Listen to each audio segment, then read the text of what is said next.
Okay. Yes. Good morning, everyone. Good morning, sir. So, welcome back after a very long break. We will begin with the topic electrochemistry. हाँ जी. The topic is electrochemistry. I have discussed something related to this topic in the previous lecture.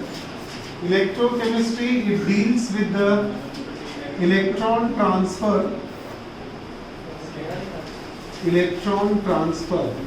and electron transfer is possible through redox reaction. That means through reduction and oxidation reaction. This we know very well. And during this electron transfer, some energy, especially the electrical energy, gets generated. Electrical energy. So electron transfer through redox reaction, which provides electrical energy, and the discussion related to this is what the topic electrochemistry. One more aspect of this topic is that in this portion, electrical energy is converted into chemical energy and vice versa of it. That electrical energy is converted into chemical energy. This you can explain very well. क्या हो जाएगा इसका example कि electrical energy convert हो रही है chemical energy में. Electrical energy is converted into chemical energy. Electrolytic cell आपने पढ़ा है. इलेक्ट्रोलाइटिक सेल में क्या होता है कि when we supply the electricity, then the chemical reaction begins. Correct है? So there the electrical energy, आपने पढ़ा ना, electrolysis of water, acidified water, electrolysis of NaCl, जहाँ पर आपने करंट सप्लाई किया, Na positive ion, Cl negative ion, they get separated and they migrate towards oppositely charged electrode. So there, when we supply electrical energy, chemical reaction takes place and which will get converted into chemical energy. And vice versa, chemical energy is converted into electrical energy. Yes, आपने battery cell जो देखा है ना? तो Daniel cell, तो chemical energy, electrical energy, chemical energy is converted into electrical energy. वो तो ध्यान में आ गया. Now, to discuss further, we also know this term, conductors, in terms of electricity. In terms of electricity, what do we know about conductors? What do you mean by conductors in terms of electricity? Allow the flow of electricity. Yes, which allows the flow of electricity through them. Which allows the flow of electricity through them. Allows flow of electricity through them is what we call as a conductor. That's correct. Now, what happens actually when we supply or when we take a conductor which allows the flow of electricity, what actually happens in this conductors? क्या होता है इसमें कि electron from one point is transferred to the other point. जैसे ये switch को on किया, of किया, ये स्विच को ऑन किया, फ्लो ऑफ इलेक्ट्रिसिटी. ओके, लेकिन ये इलेक्ट्रिसिटी गई कैसे? Through the transfer of electrons. Correct है? तो this is what the transfer of electron takes place. तो यहाँ पर एक और टर्म हम लोग लिख लेते हैं, transfer of electrons from one point two another point is what a conductor does. Now, transfer of electron from one point to another point, if we discuss further, so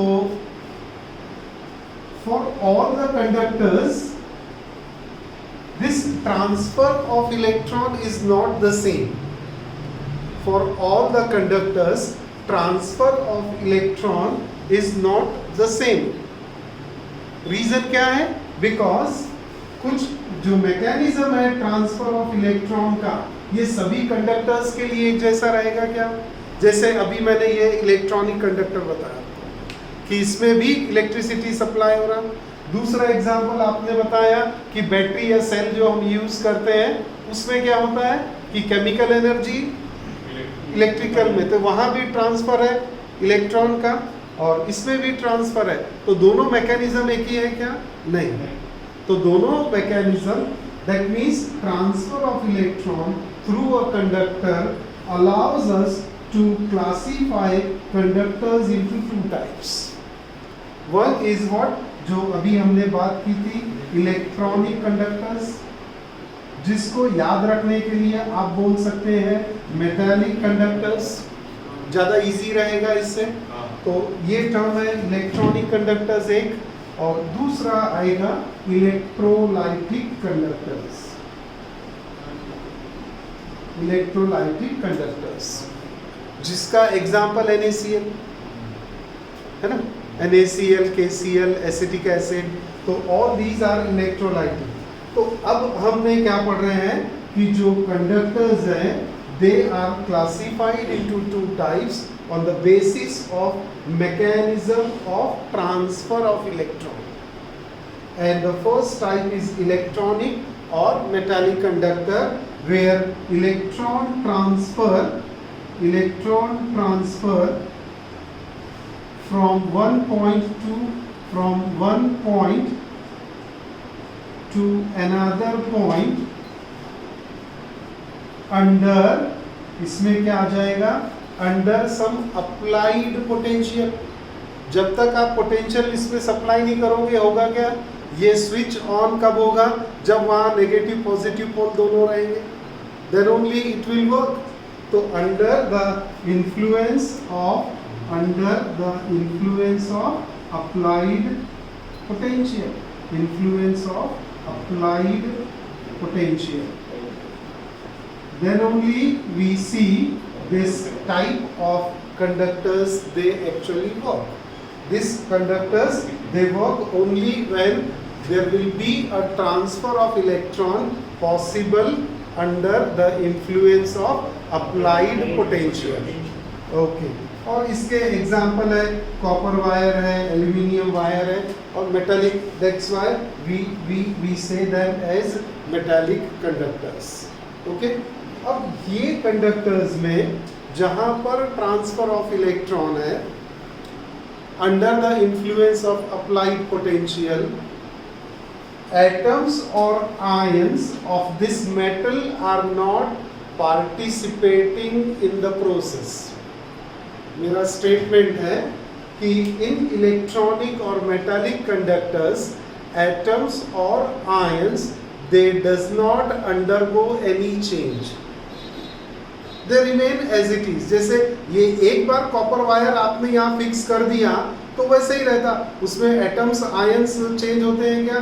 जैसे हमने देखा था कि NaCl में, या एक इलेक्ट्रोड जिंक का ले लो, एक कॉपर का, ये भी आपको पता होगा डेनियल सेल अगर पढ़ा है तो कॉपर इलेक्ट्रोड और जिंक इलेक्ट्रोड, एक इलेक्ट्रोड उसमें से पतला होते जाता है और एक इलेक्ट्रोड जो है वो मोटा होते जाता है, उस पर डिपोजिशन होता है, और दूसरे का क्या होता है? डिटोरिएशन होता है।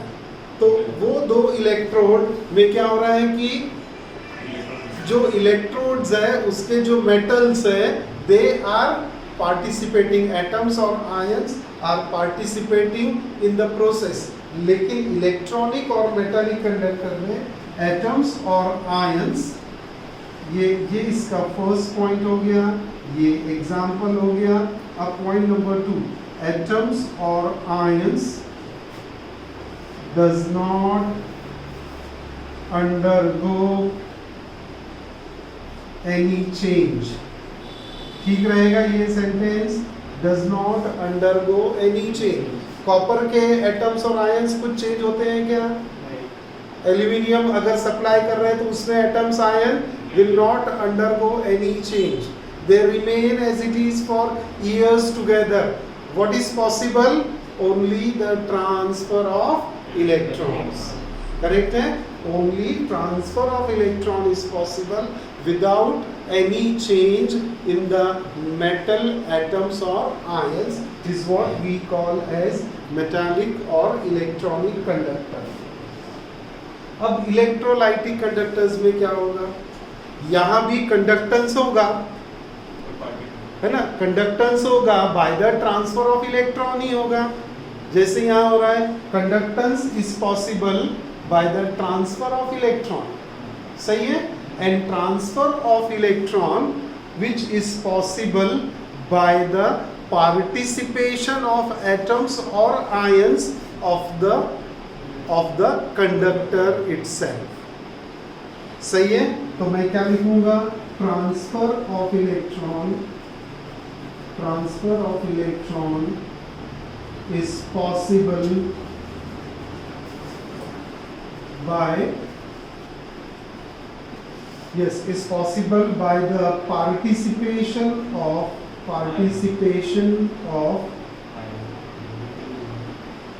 atoms or ions, वहां पर होगी रेडॉक्स रिएक्शन, जिससे इलेक्ट्रॉन ऑक्सीडेशन होगा तो लॉस ऑफ इलेक्ट्रॉन होगा, रिडक्शन होगा तो गेन ऑफ इलेक्ट्रॉन होगा। जैसे ऑक्सीडेशन हो गया तो ये हमने अगर NaCl का कंसीडर किया तो sodium will give sodium ion plus electron, तो ये इलेक्ट्रॉन फ्री हो गया। और NaCl क्लोराइड में क्या होगा कि this chlorine will gain electron and get converted to chloride ion. So here there is a gain of electron, here is loss of electron, and this gain and loss of electron allows the current allows electricity to flow through this type of conductors. तो फिर से एक बार बेटा, electrolytic conductors में क्या होता है,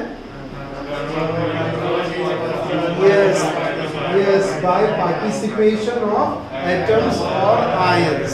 हमारे समझने के लिए राइट नाउ सबसे इजी कौन सी केमिकल रिएक्शन हो रही है, रेडॉक्स रिएक्शन हो रही है। Okay, now when these atoms or ions they are participating, there must be some chemical changes taking place,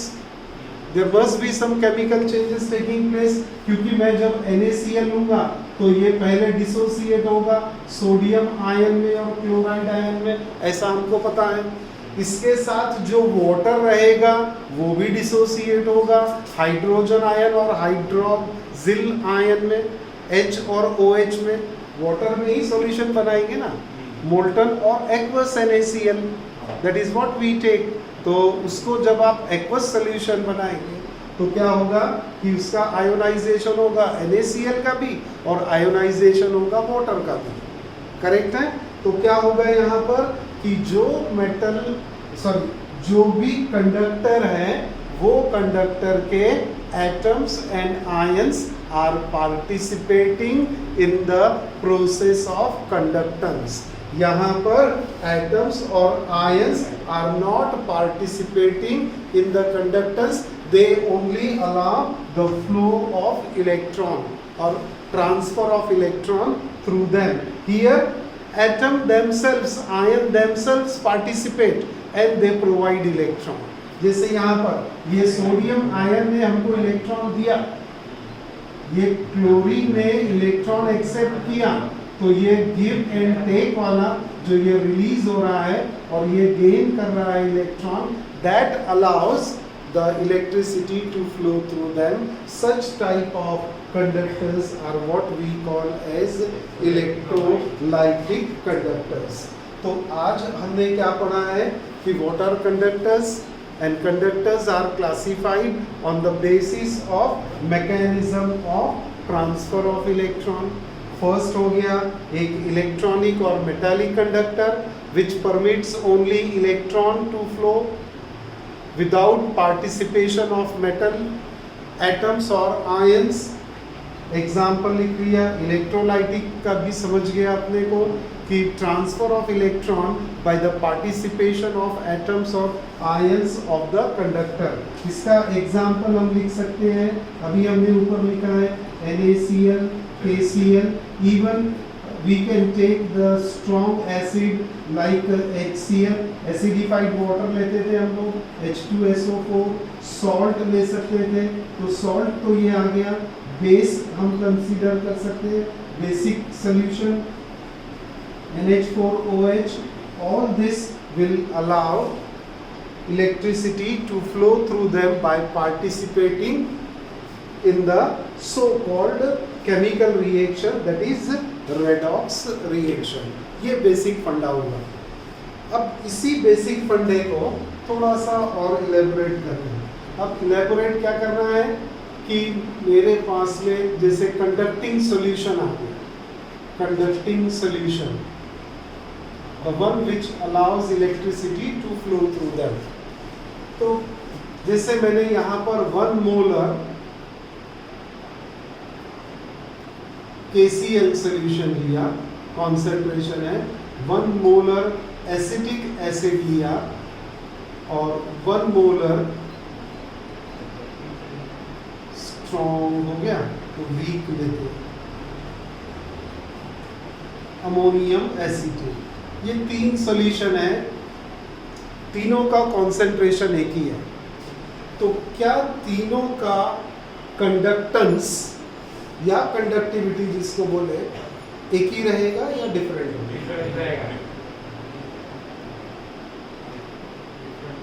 different रहेगा. आई होप सभी लोग डिफरेंट सोच रहे होंगे. क्यों डिफरेंट रहेगा? Because of nature of it. Because of nature. ये कैसा स्ट्रॉन्ग एसिड स्ट्रॉन्ग बेस का सॉल्ट है. KOH और HCl को मिला के KCl बना. जैसे NaCl कैसे बना? NaOH और HCl को. तो KCl कैसे बनेगा? KCl कैसे बनेगा? KOH और HCl. ये दोनों को जैसे यहाँ लिखते हैं बेटा हम लोग, simple C reaction KOH plus HCl will give KCl plus H2O. ऐसी रिएक्शन लिख सकते हैं. तो ये स्ट्रॉन्ग बेस है, ये स्ट्रॉन्ग एसिड है. तो नेचुरली जब आप वाटर में KCl ऐड करोगे 1 मोलर और वाटर में एसिडिक एसिड 1 मोलर ऐड करोगे या third solution 1 molar ammonium acetate add करोगे तो तीनों का कंडक्टेंस डिफरेंट होगा. रीजन क्या है? Although the concentration is same but conductance is different. क्योंकि ये स्ट्रॉन्ग एसिड स्ट्रॉन्ग बेस का सॉल्ट है. This will ionize completely, almost completely. तो ये ज्यादा नंबर ऑफ कैटायन और एनायन देगा. और जब ज्यादा नंबर ऑफ कैटायन एनायन देंगे तो ज्यादा इलेक्ट्रॉन रिलीज होंगे, वहां पर ज्यादा इलेक्ट्रॉन का ट्रांसफर होगा. तो नेचुरली इसका कंडक्टेंस ज्यादा होगा. नेक्स्ट एग्जांपल मैंने लिखा acetic acid. It is a weak acid. Although the concentration is 1 molar but still this will conduct to a lesser extent. Reason क्या है? कि ये वीक एसिड है और वीक एसिड होने से इसका डिसोसिएशन या आयोनाइजेशन जो हम बोलते हैं वो कम होगा. 10 मोल अगर 1 मोलर लिया है तो पता लगा उसमें से 0.5 मोलर ही डिसोसिएट हो रहा, 0.5 अनडिसोसिएटेड रहेगा. जबकि 1 मोलर KCl में से complete dissociate, almost 99.99%. Are you getting this? वैसा ही नेक्स्ट वाला एग्जांपल भी मैंने सॉल्ट का लिया. Ammonium acetate, it is a salt just like KCl. But once again, this is a salt of weak acid and weak base. इसमें weak acid बेटा कौन सा दिख रहा है अपने को? Acidic acid. Weak base कौन सा दिख रहा है? Ammonium hydroxide. अरे सिंपल है ना, ये एसिडिक एसिड वीक एसिड, इसमें अमोनियम हाइड्रोक्साइड वीक बेस. ये दोनों को बेटा ऐड किया तो हमें क्या मिल गया? CH3COO NH4 ammonium acetate. This is again a salt of weak acid, weak base. अब दोनों salt है 1 and 3. 1 and 3 both are salt. Both have the same concentration, but will not conduct in the same extent. To the same extent, they will not provide electricity. Reason क्या है? Their nature. This will dissociate almost completely. Hence, will provide more conductance. And this will dissociate to the lesser extent, hence less conductance. That means जो conductance है वो concentration पे depend नहीं कर रहा है ना. कंडक्टेंस ये कॉन्सेंट्रेशन पे डिपेंड नहीं कर रहा है, वो काय पे डिपेंड कर रहा है? Nature of conducting solution. और nature of this conducting solution को हम क्या बोलते हैं? इलेक्ट्रोलाइटिक सॉल्यूशन और simple electrolyte. Electrolytes which ionizes and conduct electricity is what we call as electrolyte. So these are the electrolytes, and conductance depends on the nature of electrolyte, not on the concentration of electrolyte. This is one more fact we have established. अब इसी में next point जो आता है that is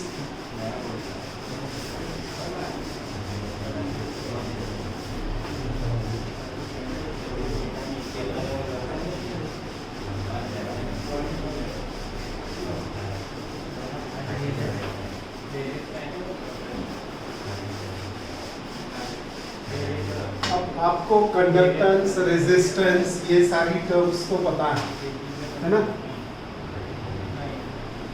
What do you mean by conductivity? What do you mean by resistance? जो physics में आपने पढ़ा है वही सिंपल सा लॉजिक आपको लगाना है. तो what do you mean by conductivity? Conductivity से हम लोग पहले कंडक्टेंस देखते हैं. कंडक्टेंस क्या है या रेजिस्टेंस क्या? चलिए रेजिस्टेंस शायद आप पहले बता सकते. आर से कंडक्टेंस कैसे डिनोट करते हैं, है ना. तो what do you mean by resistance? मुझे मैथमेटिकल इक्वेशन भी बताएंगे तो भी चलेगा. R is equal to V by I. Yes, R is equal to V by I. अब ये क्या है? पोटेंशियल. ये क्या है? करंट. तो इसका रेशियो यानी रेजिस्टेंस. सही है. अब ये रेजिस्टेंस का यूनिट क्या होगा? ओम. यस, द यूनिट इज ओम. तो यूनिट इज ओम, है ना. कैसा है ये? इस तरह से डिनोट करें, है ना. यस, नेक्स्ट वाला ओम. अब कंडक्टेंस को क्या बोलेंगे आप? Conductance G is equal to, mathematically बताइए मुझे. It is inverse of resistance. Inverse of resistance है ना. तो 1 by R तो पहले लिख ही सकता, समझने के लिए. It is, yes. तो conductance is inverse of resistance. अभी अपने यही काम के लिए. अच्छा, इसको और क्या लिख सकते हैं? I by V लिख सकते हैं. तो फिर इसका यूनिट क्या हो जाएगा? पर ओम. अगर ये ओम है तो ये उसका इनवर्स हो जाएगा. Ohm inverse. ओम इनवर्स को क्या बोलते हैं? और साइमन.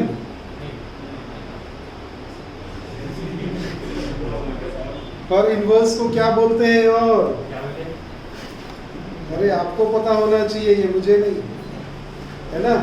आप इसको रिप्रेजेंट तो ऐसा ही करेंगे ना, है ना. और इसी को हम क्या बोलते हैं? साइमन. क्या स्पेलिंग है? MANN है कि MENN है? MENN है ना. तो it is also called as siemens. और साइमन को डिनोट करेंगे एस से। है सही है। For ohm is what we call as siemens. ये सब नहीं है इसमें, नहीं होगा बहुत शॉर्ट में दिया है। ये टेक्स्ट बुक का एक बहुत बड़ा ड्रॉबैक है। इसमें हाँ बहुत सारी चीजें इंक्लूड किया है, लेकिन बहुत शॉर्ट में इसमें दिया हुआ। हाँ, इसमें से 25% 30% इस साल कम होगा, आगे आने वाले साल में थोड़ी कम होने वाला है। तब तो पूरी बुक रहेगी, है कि नहीं? लेकिन ये टेक्स्ट बुक का ड्रॉबैक आप देखेंगे, आपको दिखेंगे सारे पॉइंट्स, हाँ ये भी इंक्लूडेड है, ये भी इंक्लूडेड है, लेकिन उसका एक्सप्लेनेशन वगैरह कुछ भी नहीं दिया हुआ है। जैसे कंडक्टेंस का अभी जो मैंने पढ़ाया वो इसमें होगा ही नहीं, वो सब वो बेसिक फंडामेंटल है, डायरेक्ट ओम्स लॉ। और ओम्स लॉ यानी फिर यही अपना है ना, रेजिस्टेंस और इसका कंडक्टेंस। सही है। अब ये दो चीजें अगर अपने सामने आ गई तो और क्या आप इसमें से डिनोट कर सकते हैं? और कुछ आ सकता है? Resistance is directly proportional to, resistance is directly proportional to, inversely proportional to. Conductors की लेंथ पे डिपेंड करता है, 1 सेंटीमीटर का है ना, या उसका लेंथ है, या क्रॉस सेक्शनल एरिया कितना है, लेंथ कितनी है। तो बोलिए ना मुझे, resistance is directly proportional, is inversely proportional to what? Directly proportional to length and inversely proportional to cross. Directly proportional to length and inversely proportional to cross sectional area. सही है। तो therefore R is proportional to L by A. L by A आ जाएगा।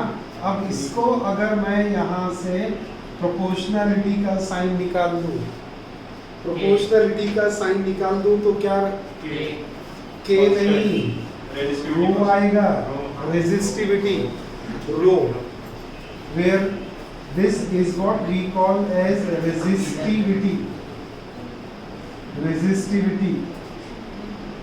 Resistance is different, resistivity is a constant term, है ना? Resistivity R is proportional, R is equal to rho into L by A. सही है। वैसे ही यहाँ पर कर सकते हैं।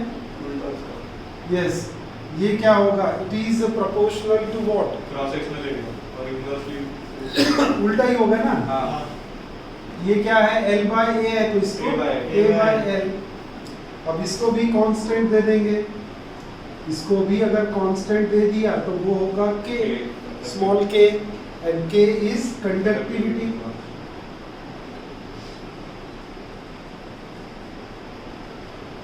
तो आज के लिए इतना, ये रेजिस्टिविटी और कंडक्टिविटी यहाँ रुकते हैं, क्योंकि इसके बाद मैं जो पढ़ाऊँगा वो टोटली नया कॉन्सेप्ट आ जाएगा, है ना।